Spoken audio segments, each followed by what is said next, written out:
तो finally class 9th और class 11th के फाइनल एग्ज़ाम 2024 का डेट जारी हो चुका है। जी हाँ, 9th और 11th क्लास का एनुअल एग्ज़ाम, वार्षिक परीक्षा, फाइनल एग्ज़ाम का डेट जारी हो चुका है।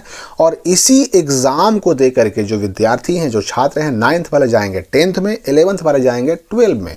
और याद रखिए कि कोई आपको 11th से 12 में जाने से रोक भी नहीं सकता, 9 से 10 में जाने से कोई रोक भी नहीं सकता। अगर आपका स्कूल, आपका कॉलेज, आपका +2 स्कूल ऐसा करता है तो ये नियम के खिलाफ है। तो ये डेट आया कब से, आखिर 9th का फाइनल एग्जाम कब से है और 11th क्लास का फाइनल एग्जाम कब से है, मैं आपको ये बता देता हूँ। और साथ ही ये भी क्लियर हो गया है कि फरवरी एग्जाम को लेकर जो डाउट बना हुआ था वो भी बिल्कुल स्पष्ट हो चुका है। देखिए यहाँ पर ये 27 तारीख के डेट में एक लेटर जारी किया गया। और ये लेटर जारी किया किसने भाई, तो बिहार विद्यालय परीक्षा समिति ने जारी किया 27/2/2024 को। और किस लिए, तो भाई कक्षा 11th और कक्षा 9th के वार्षिक परीक्षा 2024 की गोपनीय सामग्री यानी प्रश्न पत्र भेजने के संबंध में। यहाँ पर देखिए डेट की जानकारी आपको स्पष्ट मिल जा रही है। यहाँ पर क्या कहा जा रहा है कि उपर्युक्त विषय के संबंध में कहना है कि कक्षा 11वीं की वार्षिक परीक्षा 2024 के अंतर्गत सैद्धांतिक यानी कि जो थ्योरी सब्जेक्ट होते हैं उनकी परीक्षा होगी 13 मार्च 2024 से लेकर के 20 मार्च 2024 तक।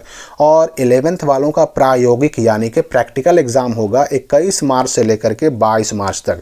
अर्थात जो 11th क्लास के बच्चे हैं उनका जो फाइनल एग्जाम होगा ना, उसमें प्रैक्टिकल का भी एग्जाम होगा और थ्योरी का भी एग्जाम होगा। प्रैक्टिकल वाले विषय कौन होते हैं भाई, तो साइंस में बायो होता है, फिजिक्स होता है, केमिस्ट्री होता है। आर्ट्स की बात करें हम अगर, तो आर्ट्स में होम साइंस होता है, ज्योग्राफी होता है, साइकोलॉजी होता है, म्यूजिक होता है। कॉमर्स में कंप्यूटर साइंस होता है, या फिर आप अगर उसमें एग्रीकल्चर लिए हैं तो वो भी प्रैक्टिकल विषय होता है। एंटरप्रेन्योरशिप भी प्रैक्टिकल विषय होता है। तो प्रैक्टिकल विषय जो भी होंगे उसमें 70 नंबर का एग्जाम होगा लिखित, और 30 नंबर का एग्जाम जो होता है वो होता है प्रैक्टिकल के नाम पर। तो आपको यहाँ पर क्लियर मालूम पड़ गया कि 13 मार्च से 11th क्लास का फाइनल एग्जाम शुरू होने जा रहा है जो 20 मार्च तक चलेगा। अब रही बात कि इसका डिटेल में रूटीन, तो ये 27 तारीख को चूंकि काफ़ी शाम में ये लेटर आया है तो रूटीन भी 1-2 दिन होते होते बिल्कुल आ जाएगा कि किस किस डेट में 11th का फाइनल एग्जाम का कौन कौन सा विषय का एग्जाम होगा। और उसी प्रकार यहाँ से कहा जा रहा है कि 9th क्लास का जो एनुअल एग्जाम है वो दिनांक 16 मार्च से शुरू होगा और चलेगा कब तक, तो 20 मार्च 2023 तक चलेगा। और इन लोगों का जो प्रैक्टिकल एग्जाम होगा वह 15 मार्च को होगा। देखिए 9th वालों का प्रैक्टिकल एग्जाम किस किस सब्जेक्ट का होगा, तो सोशल साइंस का होगा और फिर एक होगा आपका साइंस का यानी विज्ञान और सामाजिक विज्ञान का। 80 नंबर का एग्जाम होगा आपका लिखित और 20 नंबर का आपका एग्जाम होगा 9th वालों का प्रैक्टिकल। और ये सब कहाँ होंगे, तो ये सब आपके अपने स्कूल में होंगे। वो बात भी यहाँ पर क्लियर कर दी गई है। देखिए ये बात कह दिया गया है कि ये दोनों परीक्षाएं संबंधित शिक्षण संस्थान में आयोजित होंगी। 11th वाला भी कह दिया गया कि जिस स्कूल में, जिस कॉलेज में बच्चे का एडमिशन है उसी संस्थान में, उसी स्कूल कॉलेज में ये एग्जाम होगा। और 9th वालों के लिए भी कह दिया गया कि 9th का एग्जाम भी संबंधित विद्यालयों में ही आयोजित होगी। अर्थात 9th का फाइनल एग्जाम और 11th का फाइनल एग्जाम, इसका सेंटर कहीं और नहीं जाएगा। और सेंटर जब कहीं और नहीं जाएगा तो इसका एडमिट कार्ड भी आपको नहीं मिलेगा। एडमिट कार्ड मिलने का कोई टेंशन ही नहीं है, बस आपका एडमिशन है। अगर आप अपने स्कूल में, +2 स्कूल में, कॉलेज में एडमिशन करा चुके हैं तो आपको अपने स्कूल कॉलेज में जाकर के अपना एग्जाम दे देना है।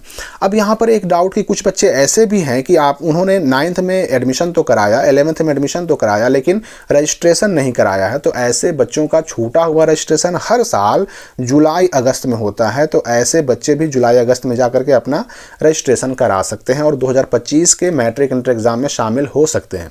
अब एक बहुत बड़ा डाउट बच्चों का ये रहता है कि अगर कोई स्टूडेंट ये 9th 11th एग्जाम में अगर फेल हो जाए फाइनल एग्जाम में तो क्या होगा। देखिए इस एग्जाम में कोई फेल नहीं होगा। स्कूल कॉलेज वालों को ये स्पष्ट कहा जाता है कि भाई बच्चा का कोई कमज़ोर है तो उस पर विशेष ध्यान दिया जाए, उसको अगले क्लास में जाने के लायक बनाया जाए, उसको फेल करने का कहीं कोई प्रावधान नहीं होता।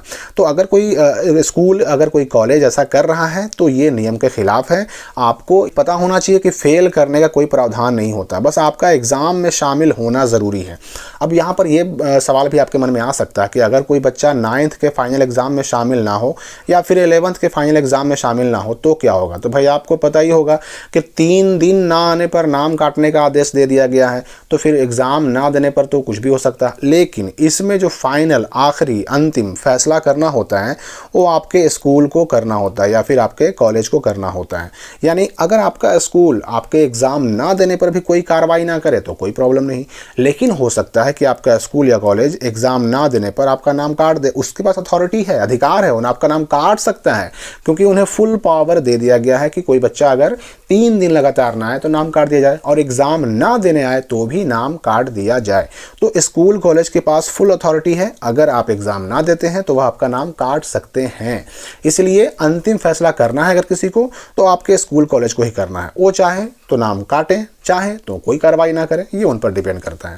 क्वेश्चन वगैरह की बात करें तो सब बिहार बोर्ड बना रहा है। अब रही बात कि 11th क्लास के फाइनल एग्जाम में, 9th क्लास के फाइनल एग्जाम में किस तरह के क्वेश्चन पूछे जाते हैं, ये अगर आपको देखना है तो आप स्काई आर्ट स्टडी के वेबसाइट पर देख सकते हैं। उसका लिंक डिस्क्रिप्शन और कमेंट में दिया हुआ। और ऐसा नहीं है कि क्वेश्चन बहुत भारी रहेंगे, आपका पास करना कोई बहुत बड़ा मैटर नहीं है, पास आराम से कर लेंगे आप, बस एग्जाम में शामिल जरूर हों। तो और कोई डाउट अगर आपके मन में हो तो पूछ सकते हैं कमेंट में। मिलते हैं अगली वीडियो में नई जानकारी के साथ।